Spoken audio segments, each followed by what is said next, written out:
जय हिंद बालको, कैसे हैं आप लोग। कैसी पढ़ाई लिखाई चल रही है। एंजॉय कर रहे हैं इस समय आप लोग ऑनलाइन क्लासेस को। मैं doctor Amit Kumar Pandey, team new ACNI Sharda classes में HOD केमिस्ट्री।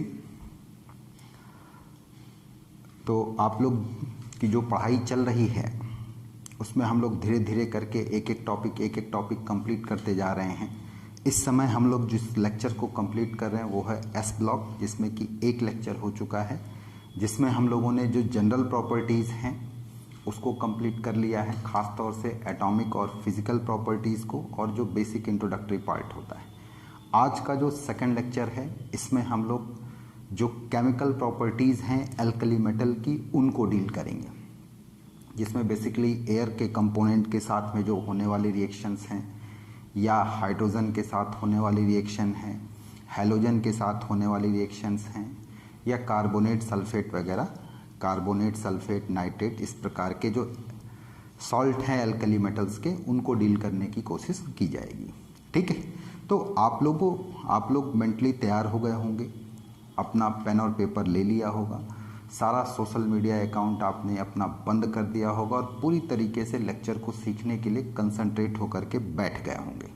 ठीक है जी, लेक्चर्स को कम से कम 1 से 2 बार पहले आप देखें, उसके बाद फिर नोट्स बनाएं एंड देन आप क्वेश्चंस वगैरह सॉल्व करना शुरू करिए अपने असाइनमेंट के, अपने DPP के, अपने बुकलेट के, और लास्ट में जो 10 to 20 ईयर पेपर्स हैं IIT के, नीट के, इनको आप सॉल्व करें। चलेगा। किसी प्रकार का अगर कोई डाउट बनता है तो उस डाउट को आप हमारे सोशल मीडिया प्लेटफॉर्म, जिससे भी आप हमसे जुड़े हुए हैं, उससे आप अपना पूछें, क्लियर करें।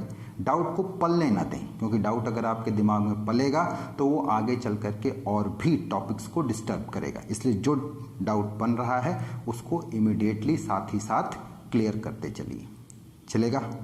बोलिए भाई, तो तैयार हो गए, शुरू करें। चलिए, लेट्स स्टार्ट।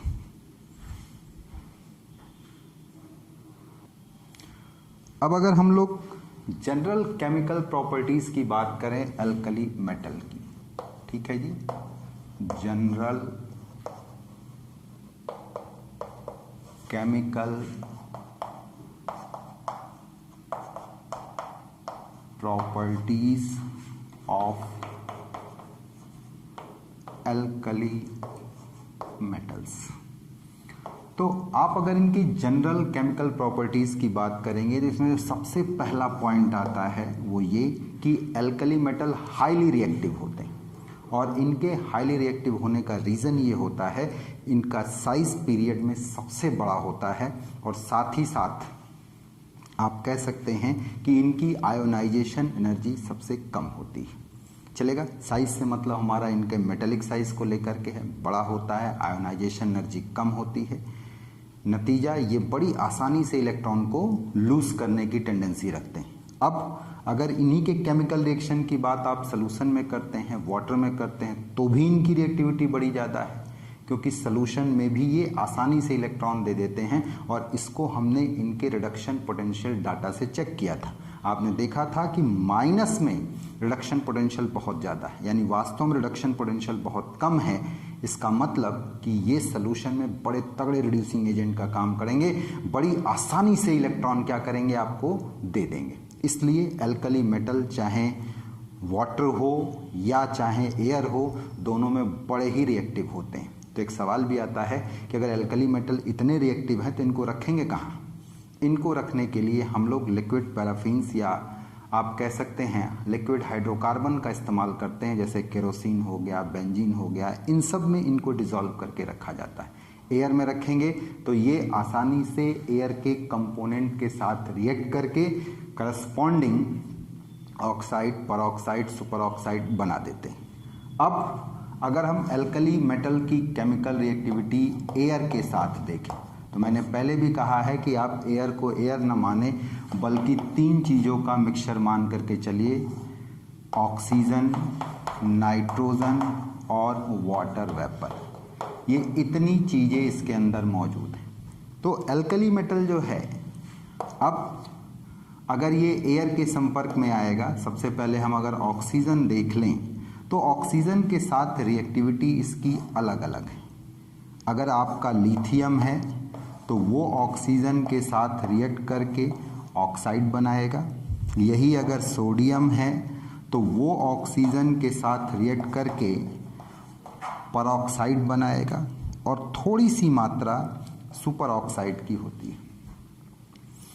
इसी तरीके से पोटेशियम है, रुबिडियम है और सीजियम है, ये अगर ऑक्सीजन के साथ रिएक्ट करें तो करस्पॉन्डिंग सुपर ऑक्साइड बनाते हैं, KO2,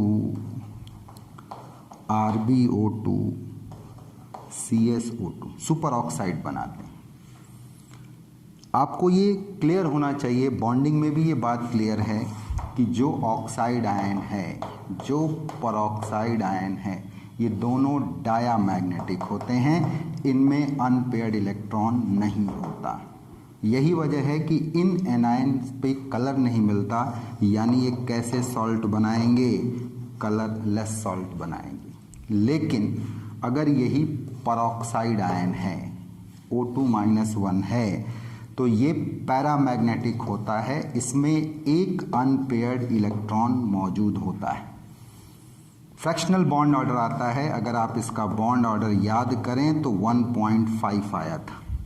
नतीजा ये कलर्ड होते हैं। तो आप अगर लिथियम और सोडियम के ऑक्साइड और परऑक्साइड देखेंगे तो कलरलेस मिलता है, जबकि पोटेशियम, रुबिडियम और सीजियम का सुपर ऑक्साइड देखेंगे तो ये लाइट येलो कलर के दिखाई पड़ते हैं। एक लड़के ने क्वेश्चन पूछ दिया क्लास में कि सर सोडियम परऑक्साइड तो कलरलेस होता है, लेकिन फिर भी हम किताबों में या एक्चुअल में देखते हैं तो ये येलो कलर का होता है, तो वो येलो कलर कहाँ से आया? तो मैंने बताया इस बात को कि देखिए, जब सोडियम ऑक्सीजन के साथ रिएक्ट करता है तो 100% सोडियम परऑक्साइड ही नहीं बनाता, बल्कि कुछ अमाउंट साथ में सोडियम सुपर ऑक्साइड की भी बन जाती है, और इसकी वजह से ये जो पूरा मिक्सचर होता है ये लाइट येलो कलर का आता है या कलर दिखाई पड़ता है। तो याद रहे, सोडियम परऑक्साइड की वजह से कलर नहीं है, कुछ इम्प्योरिटी में सोडियम सुपर ऑक्साइड मौजूद है, इस वजह से कलर दिखाई पड़ता है। चलेगा। अब अगर इन ऑक्साइड, परऑक्साइड और सुपर ऑक्साइड, इनकी अगर मैं स्टेबिलिटी की बात करूं तो इनके ऑक्साइड की स्टेबिलिटी ग्रुप में ऊपर से नीचे आने पर लगातार बढ़ती है। कहने का मतलब थर्मली सुपर ऑक्साइड परऑक्साइड से ज़्यादा स्टेबल है, और परऑक्साइड किससे ज़्यादा स्टेबल हैं? ऑक्साइड से ज़्यादा स्टेबल है। तो सवाल ये आता है कि क्यों सुपर ऑक्साइड परऑक्साइड से ज़्यादा स्टेबल है? तो इसके लिए एक रीज़न दिया जाता है जिसे हम कहते हैं लैटिस एंथैल्पी या एनर्जी, लैटिस एंथैल्पी इफेक्ट। इसमें क्या होता है कि लार्ज कैटायन लार्ज एनायन को स्टेबलाइज करता है। मतलब जब बड़ा कैटायन के साथ बड़ा एनायन होता है तो रिलीज एनर्जी बड़ी ज़्यादा होती है, जिस पर कि थर्मल स्टेबिलिटी क्या करती है आपकी, बढ़ जाती है। यही रीज़न है कि सुपर ऑक्साइड जो है परऑक्साइड से ज़्यादा स्टेबल हैं, और परऑक्साइड जो है वो ऑक्साइड से ज़्यादा स्टेबल है, क्योंकि इनकी रिलीज लैटिस एनर्जी बड़ी ज़्यादा होती है। चल जाएगा। अब ये जो बन गए आपके ऑक्साइड, परऑक्साइड और सुपर ऑक्साइड, अभी एयर में एक कंपोनेंट और मौजूद है जिसे हम नाइट्रोजन कहते हैं। तो अगर इन एल्कली मेटल को नाइट्रोजन के साथ या कार्बन के साथ रिएक्ट कराया जाए तो याद रहे केवल लिथियम रिएक्ट करता है, बाकी के एल्कली मेटल रिएक्ट नहीं करते हैं, ये सब इनके साथ रिएक्ट नहीं करते। तो जब लिथियम को आप नाइट्रोजन से रिएक्ट कराते हो तो ये करस्पॉन्डिंग नाइट्राइड बनाता है, आयनिक नेचर का, बड़ी ज़्यादा लैटिस एनर्जी होती, लेकिन बाकी के रिएक्ट करके नहीं बनाते। इसी तरीके से यही लिथियम कार्बन या कोक के साथ जब हीट किया जाता है हाई टेम्परेचर पर तो करस्पॉन्डिंग कार्बाइड बनाता है, बाकी के अल्कली मेटल ये कार्बाइड नहीं बनाते। ध्यान रहे, ये जो कार्बाइड होता है ये एस्टेलाइड सीरीज का होता है। एस्टेलाइड इसलिए क्योंकि जब इस कार्बाइड को वाटर में डिप किया जाएगा तो करस्पॉन्डिंग हाइड्रो ऑक्साइड और साथ में कौन सी गैस निकलती है, एस्टिलीन गैस निकलती है। C2H2 गैस निकलती है, वही गैस जो ब्लू फ्लेम के साथ जलती है और जिसका हीटिंग टेम्परेचर करीब करीब 1000 से लेकर के 1400 डिग्री सेंटीग्रेड के आसपास आता है, जो लोहे के क्रिस्टल को पिघला सकता है। इसलिए इसका इस्तेमाल हम कटिंग और वेल्डिंग के पर्पज के लिए करते हैं। अब अगर हम देखें तो किताबों में तो हमको सोडियम और पोटेशियम एस्टलाइड भी मिलते हैं, तो क्या हम सोडियम पोटेशियम को कोक के साथ हीट करके सीधे एस्टलाइड बना सकते हैं? नहीं। अगर आपको सोडियम या पोटेशियम का एस्टलाइड बनाना है तो पहले आप एस्टलीन लेंगे और फिर उस एस्टलीन को सोडियम और पोटेशियम के साथ रिएक्ट कराएंगे ऐसे। चूँकि एस्टलीन में ये एसिडिक हाइड्रोजन होता है और सोडियम या पोटेशियम तगड़े रिड्यूसिंग एजेंट होते हैं, तो ये इस हाइड्रोजन को यहाँ से रिलीज़ करेगा और रिलीज़ करने के बाद बना देंगे Na2CO2 और साथ में कौन सी गैस निकलेगी? Hydrogen gas. और ये रिएक्शन किसका बहुत अच्छा एग्जाम्पल है? आप कह सकते हैं रेडॉक्स रिएक्शन का, जिसमें ये 0 से किस में चला गया? +1, और ये आपका +1 से किस में चला गया?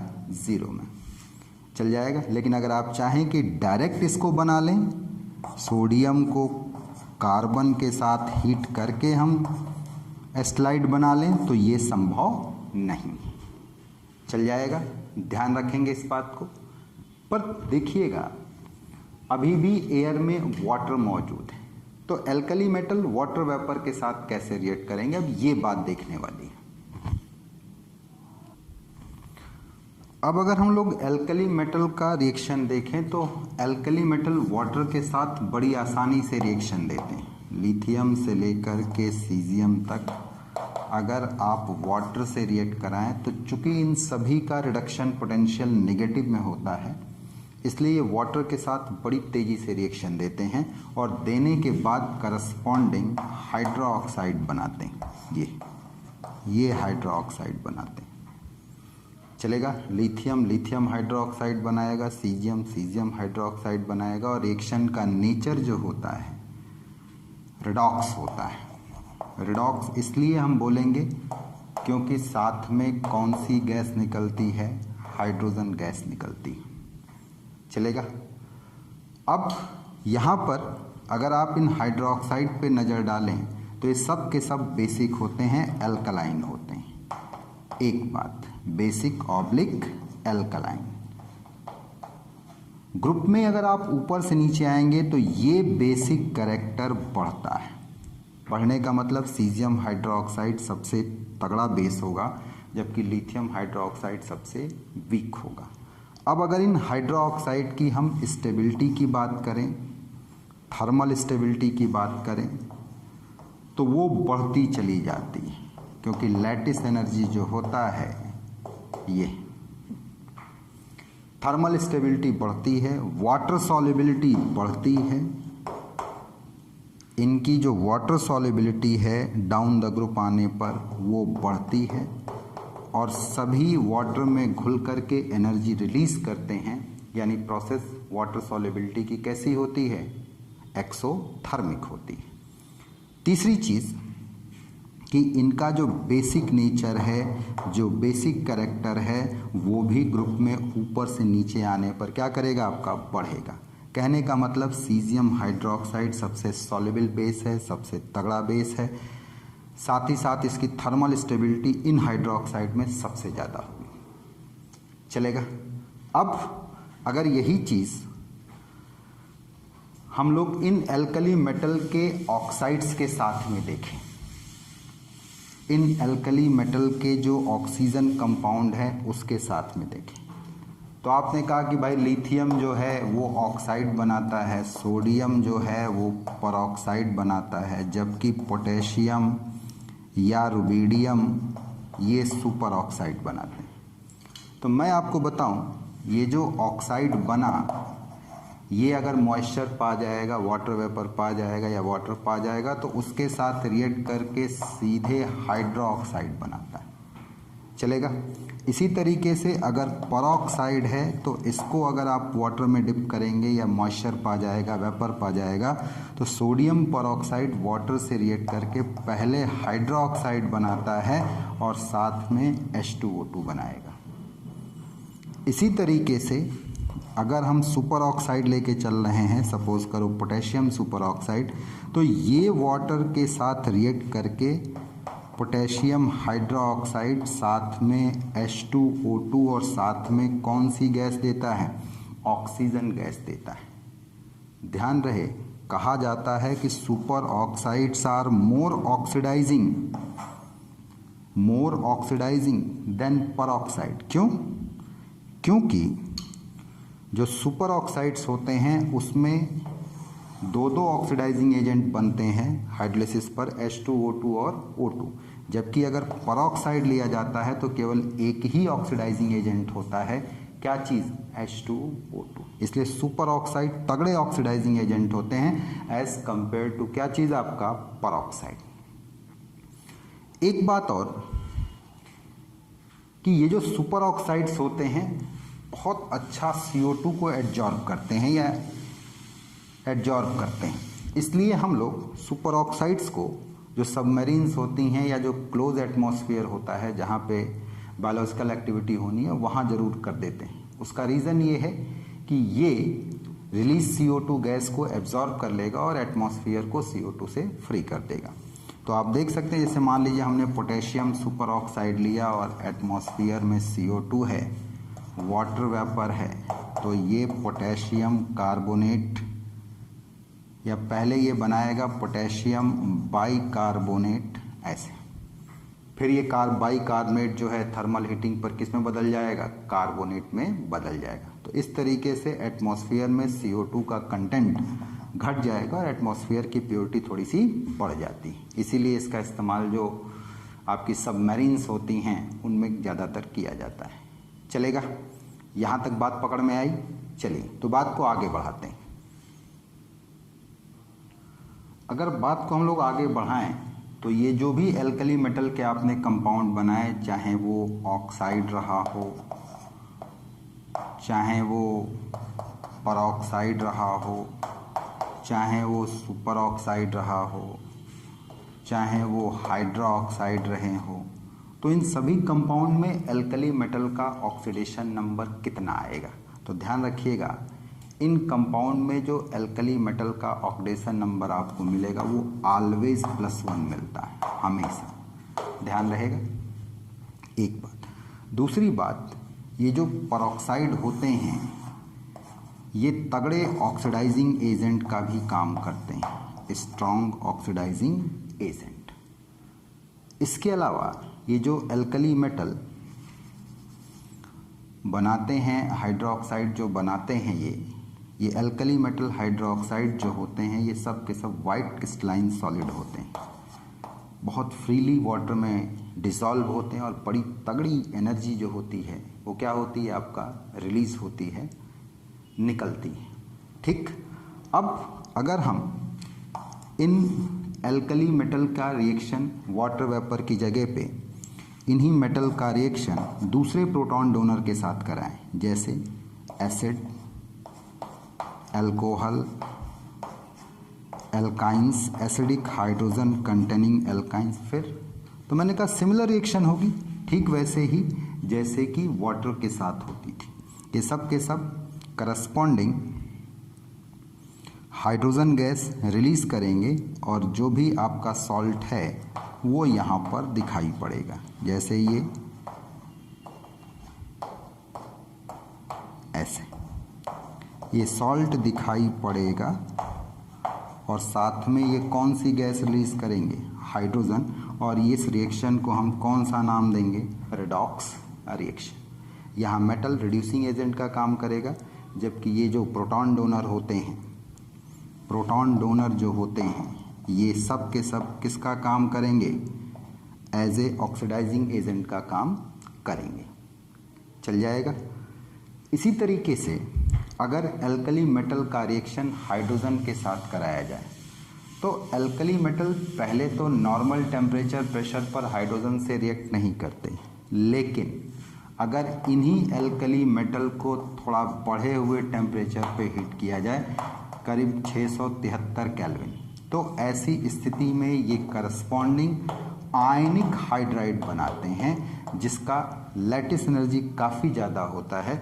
यही वजह है कि ये हाइड्राइड जो है नॉन कंडक्टर हैं हीट और इलेक्ट्रिसिटी के अपनी सॉलिड स्टेट में, और इनका मेल्टिंग पॉइंट बहुत ज़्यादा होता है। हाँ, पर एक बात आपको यहाँ ध्यान रखनी है कि अगर लिथियम है तो वो हाइड्रोजन के साथ 673 केल्विन पर हाइड्राइड नहीं बनाएगा। ये जो है बनाता है करीब करीब 1073 केल्विन पर, तब ये आयनिक हाइड्राइड देता है ये। ठीक, तो ये थोड़ा सा बात हो गया हाइड्राइड का। अब थोड़ा सा हम लोग बात कर लें एल्कली मेटल के रिड्यूसिंग नेचर का, कि जो एल्कली मेटल है उसका रिड्यूसिंग नेचर कैसा है। ठीक है जी, एल्कली मेटल का अगर आप रिड्यूसिंग नेचर आपको देखना है तो वाटर में एल्कली मेटल का रिड्यूसिंग नेचर उसके स्टैंडर्ड रिडक्शन पोटेंशियल से तय होता है, और ये जो स्टैंडर्ड रिडक्शन पोटेंशियल की वैल्यू है वो 3 एनर्जी की वैल्यू से तय होती। आप देखेंगे सबसे पहला आता है इसमें, सबसे पहला मेटल जो कि सॉलिड में है उसको हमें वेपर में कन्वर्ट करना पड़ता है। इस घटना को कहते हैं सब्लिमेशन, और इस दौरान जो एनर्जी लगती है वो सब्लिमेशन एनर्जी कहलाती। फिर ये मेटल वेपर स्टेट में एटॉमिक स्टेट में कन्वर्ट किया जाता है। ठीक है, ये सब्लिमेशन हो गया, सॉलिड से वेपर में आ गए। फिर आप वेपर से किस में कन्वर्ट होंगे, आपका करस्पॉन्डिंग मेटल आयन में कन्वर्ट हुए। इस घटना को कहा जाता है आयोनाइजेशन। चलेगा। अब ये जो गैस या वेपर में आपका ये मेटल आयन है, अब इसका हाइड्रेशन कराते हैं वाटर के साथ और ये कन्वर्ट होता है हाइड्रेटेड आयन में। चलेगा। इस घटना को नाम दिया जाता है हाइड्रेशन। चलेगा। एक्चुअल में है क्या कि जब हम सॉल्यूशन में जाते हैं तो रिएक्शन ये दिखती है कि metal solid atom hydrated metal ion में कन्वर्ट हुआ, लेकिन इस दौरान ये 3 तरीके की एनर्जी इसमें इन्वॉल्व होती है, और जब आप नेट फ्री एनर्जी इसका निकालेंगे ये तीनों तरीके की एनर्जी के सम से ये आएगा। और इस वैल्यू से हम किसका वैल्यू निकाल लेते हैं, इलेक्ट्रोड पोटेंशियल का। चूँकि जब हम एल्कली मेटल के लिए तय कर रहे होते हैं कि इलेक्ट्रोड पोटेंशियल का वैल्यू कितना है, तो लिथियम को लेकर के चलने पर आने वाली हाइड्रेशन एनर्जी बहुत ही ज़्यादा आती, क्योंकि इसका साइज़ बहुत छोटा है। तो बहुत छोटा आने पर ये जो इलेक्ट्रोड पोटेंशियल की वैल्यू है वो निगेटिव में बहुत ज़्यादा हो जाती। यही वजह है कि एल्कली मेटल में लिथियम का रिडक्शन पोटेंशियल सबसे कम है। इवन दो आप इलेक्ट्रोकेमिकल सीरीज में देखें तो लिथियम का रिडक्शन पोटेंशियल इतना कम है कि इसको अगर आप इंक्रीजिंग ऑर्डर में चल रहे हैं तो सबसे कम वैल्यू पर इसी को रखा गया है। यही वजह है कि लिथियम स्ट्रॉन्गेस्ट रिड्यूसिंग एजेंट है। किस स्टेट में, आपका सॉल्यूशन स्टेट में। तो लिथियम का इतना ज़्यादा रिड्यूसिंग पावर बढ़ाने में जिस फैक्टर का योगदान है वो है हाइड्रेशन एनर्जी, और इसकी हाइड्रेशन एनर्जी इसलिए इतनी ज़्यादा है क्योंकि लिथियम जो है स्मॉलेस्ट साइज का होता है, और इसके ज़्यादा होने से इसका रिडक्शन पोटेंशियल बहुत कम है, और रिडक्शन पोटेंशियल जितना कम होगा मेटल रिएक्टिविटी उतनी ज़्यादा होगी, मेटल का ऑक्सीडेशन उतना बढ़िया होगा, मेटल उतना अच्छा रिड्यूसिंग एजेंट का काम करेगा, मेटल की रिड्यूसिंग पावर उतनी बढ़िया होगी, क्योंकि ये सारी की सारी प्रॉपर्टी किसके इन्वर्सली प्रोपोर्शनल है, बोलो बाल को, स्टैंडर्ड रिडक्शन पोटेंशियल के। चल जाएगा, बोलो भाई, कर लोगे, कोई दिक्कत। आते हैं अगली प्रॉपर्टीज पर, एल्कली मेटल हैलाइड्स। अब अगर हम लोग एल्कली मेटल हैलाइड्स की बात कर लें, एल्कली मेटल हैलाइड्स। हमारी बात को बड़े ध्यान से सुनिएगा, ठीक है जी। तो एल्कली मेटल के हैलाइड्स की बात करोगे तो पहले तो ये बनते कैसे हैं? बनाने के दोनों तरीके आपको पता है। नॉर्मली एल्कली मेटल ले लीजिए और सीधे हैलोजन के साथ में हीट कर दीजिए, आयनिक हैलाइड बनता है ये। दूसरा तरीका हमारे पास में ये है कि करस्पॉन्डिंग एल्कली मेटल का ऑक्साइड ले लो, हाइड्रो ऑक्साइड ले लो, कार्बोनेट ले लो, ठीक है जी, और उसको हाइड्रा एसिड के साथ ट्रीट करा दीजिए। तो चूंकि ये ऑक्साइड, हाइड्रो ऑक्साइड या कार्बोनेट सोल्यूशन में बेसिक नेचर प्ले करते हैं। आप कहेंगे सॉल्ट कैसे बेसिक, तो मैं कहूँगा वीक एसिड स्ट्रॉन्ग बेस का आपका कंपोजिशन बनेगा, तो सोल्यूशन तो बेसिक होगा। तो ये स्ट्रॉन्ग एसिड, हाइड्रो एसिड होते हैं, तो रिएक्ट करने पर ये भी करस्पॉन्डिंग हैलाइड बना देंगे, आयनिक हैलाइड बनाएंगे। अब आपको ये ध्यान देना है कि जो आयनिक हैलाइड बनता है ये दो प्रकार का होता है, एक लिथियम का और बाकी लिथियम को छोड़ करके सोडियम, पोटेशियम, रुबिडियम, सीजियम। तो लिथियम के हैलाइड थोड़े से कोवलेंट नेचर के होते हैं, कोवलेंट नेचर के होते हैं, जबकि बाकी के जो हैलाइड्स होंगे वो करस्पॉन्डिंग आयनिक नेचर के होंगे, उनमें आयनिक कैरेक्टर ज़्यादा होगा। लेकिन लिथियम हैलाइड में कोवलेंट कैरेक्टर ज़्यादा होता है। इसका कारण ये है कि जो लिथियम आयन है ये छोटे साइज़ का होता है, नतीजा बड़े साइज़ का अगर हैलाइड आयन मौजूद है तो ये इसके इलेक्ट्रॉन क्लाउड को पोलराइज करता है, जिस पर कि इसके आयनिक बॉन्ड में कैसा कैरेक्टर देखने के लिए मिलेगा, कोवलेंट कैरेक्टर देखने के लिए मिलेगा। ख़ास तौर से अगर लिथियम के हम सॉल्ट में लिथियम क्लोराइड ले लें, ब्रोमाइड ले लें और आयोडाइड ले लें तो ये वाटर में कम सॉल्युबल होते हैं, जबकि जो ऑर्गेनिक सॉल्वेंट होते हैं जैसे ether, benzene, ethyl acetate, pyridine, इन सब में ये ज़्यादा सॉल्युबल होते हैं। तो इसका रीज़न ये होता है कि इनमें कौन सा कैरेक्टर मौजूद है, कोवलेंट कैरेक्टर मौजूद है। और क्यों मौजूद है? ड्यू टू स्मॉल साइज या high polarising power of lithium ion. चलेगा। अब अगर हम इन हैलाइड्स को देखें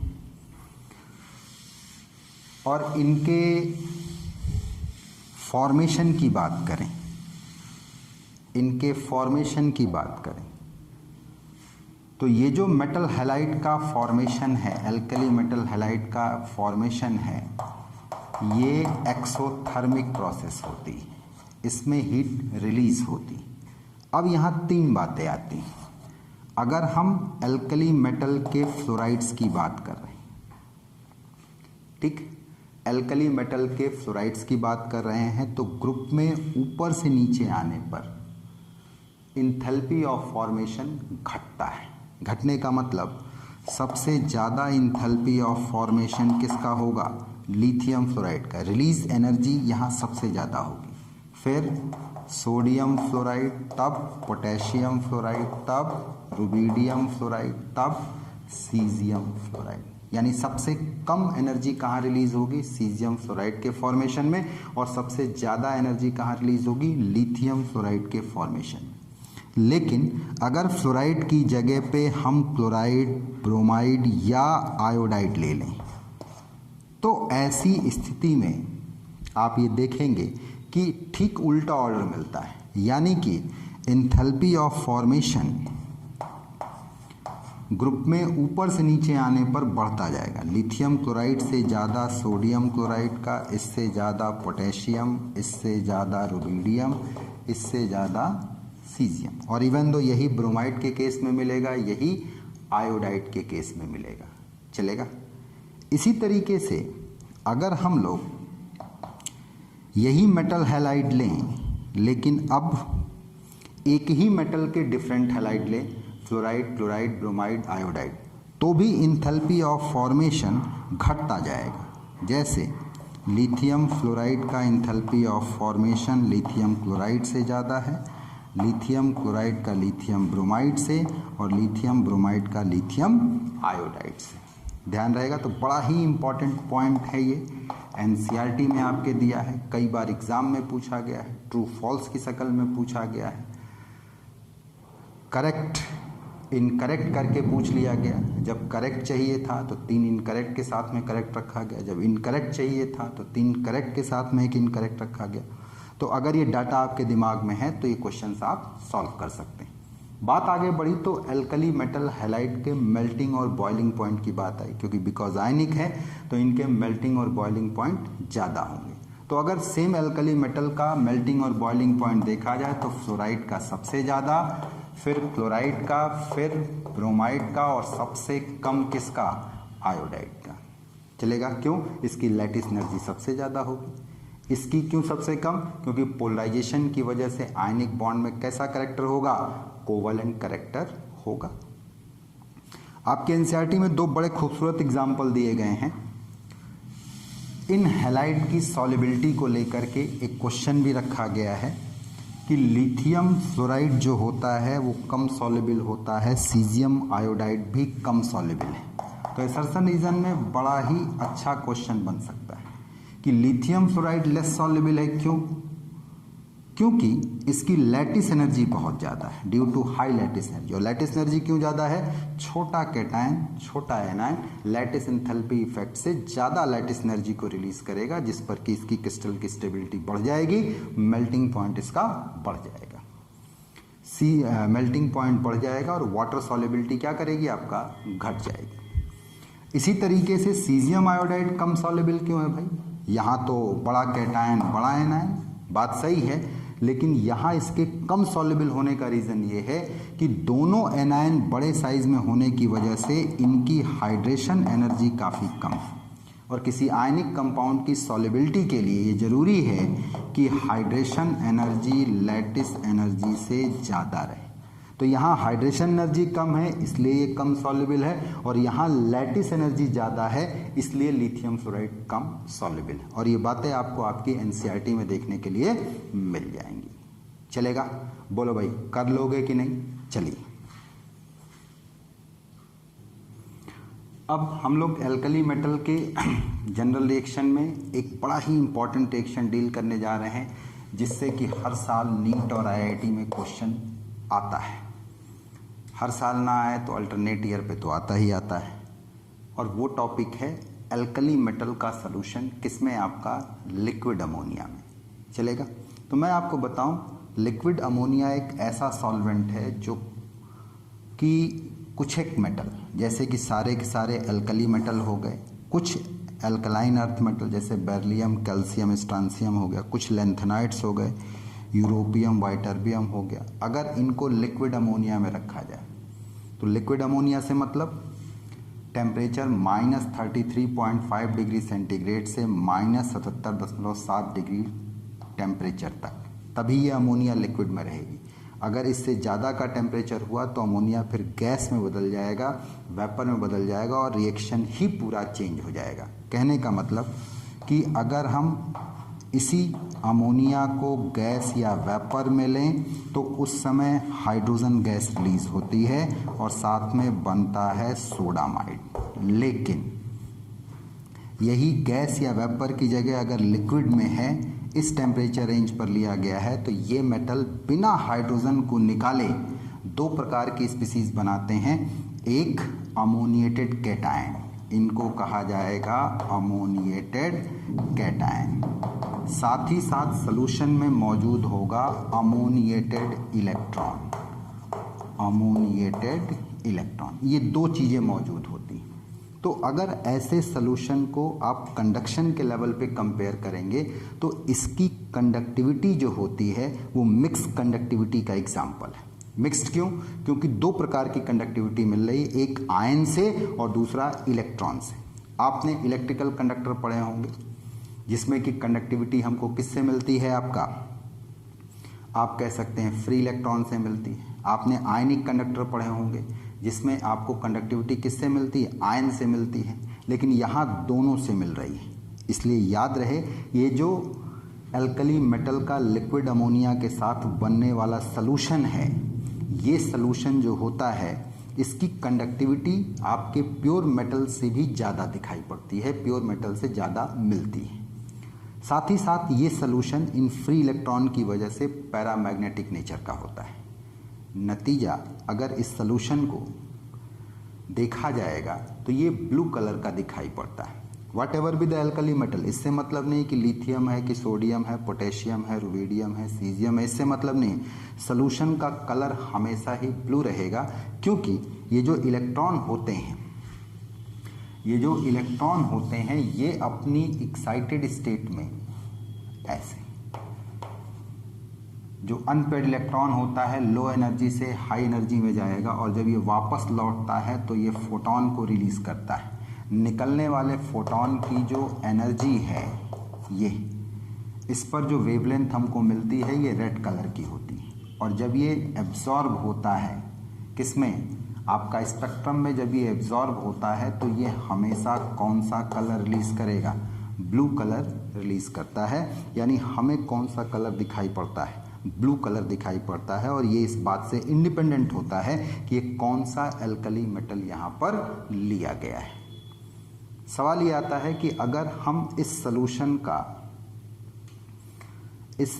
का कंसंट्रेशन बढ़ा दें, एल्कली मेटल का कंसंट्रेशन बढ़ाएं, तो याद रहे एल्कली मेटल के कंसंट्रेशन के बढ़ने के साथ साथ आयन मिक्स होने लगते हैं, जिसकी वजह से इसकी कंडक्टिविटी भी घटती है, इसका पैरामैग्नेटिक नेचर भी घटता है, और इसका कलर ब्लू से ब्रॉन्ज की तरफ जाता है। ये ब्लू कलर से किधर की तरफ जाता है, ब्रॉन्ज कलर की तरफ चला जाता है।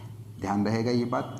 दूसरी बात, ये जो सॉल्यूशन होता है एल्कली मेटल का, लिक्विड अमोनिया में जो सॉल्यूशन होता है, ये बहुत बढ़िया रिड्यूसिंग एजेंट का काम करता है।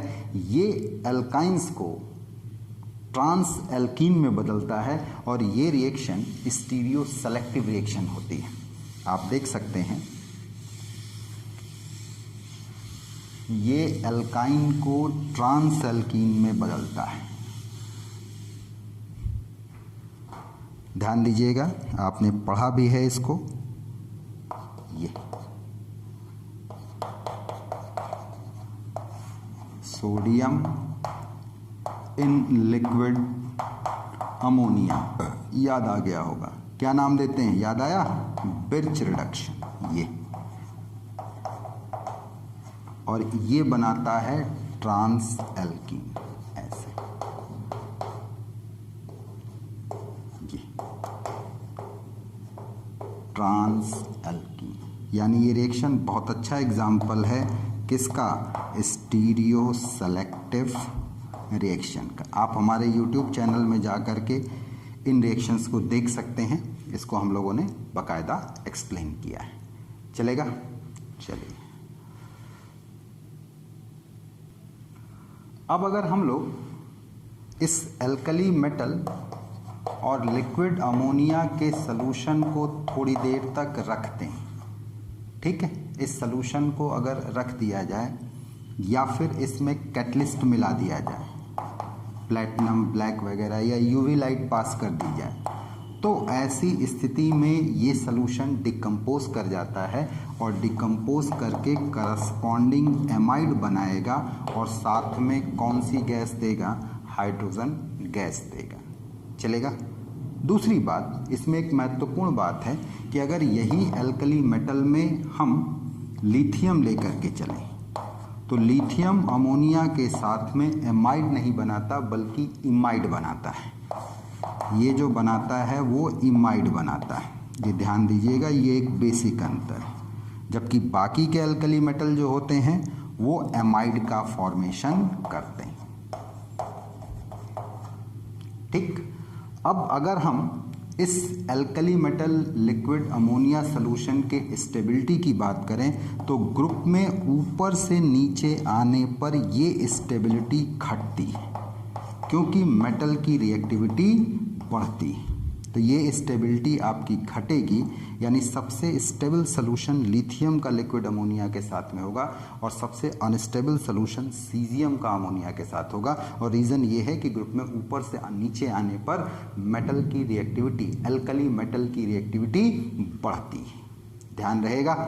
तो आज हम लोगों ने इस लेक्चर में जो टॉपिक कवर किया वो एल्कली मेटल की रिएक्टिविटी किसके साथ, आपका एयर के कंपोनेंट, ऑक्सीजन के साथ, नाइट्रोजन के साथ, वाटर के साथ। फिर हम लोगों ने कवर किया एल्कली मेटल की रिएक्टिविटी हैलोजेंस के साथ, और फिर हम लोगों ने कवर किया एल्कली मेटल का लिक्विड अमोनिया में सॉल्यूशन। उम्मीद करता हूं कि आपको हमारा लेक्चर पसंद आया होगा, समझ में आया होगा, और अगर आप अच्छे से समझना चाहते हैं तो लेक्चर को कम से कम 2 से 3 बार आप प्रॉपर रिवाइज करें। उसके बाद पेन और पेपर लेकर के नोट्स तैयार करें। हर एक पॉइंट जो बोला गया है वो कहीं ना कहीं किसी क्वेश्चंस का पार्ट है, कहीं ना कहीं पूछा गया है। असाइनमेंट डीपीपी बुकलेट इसमें आपको ये दिखाई पड़ेगा, तो आप प्रॉपर उसका नोट्स बना लें और उसके बाद आप क्वेश्चन सॉल्व करिए। ना मजा आए तो आप कहिएगा, चलेगा?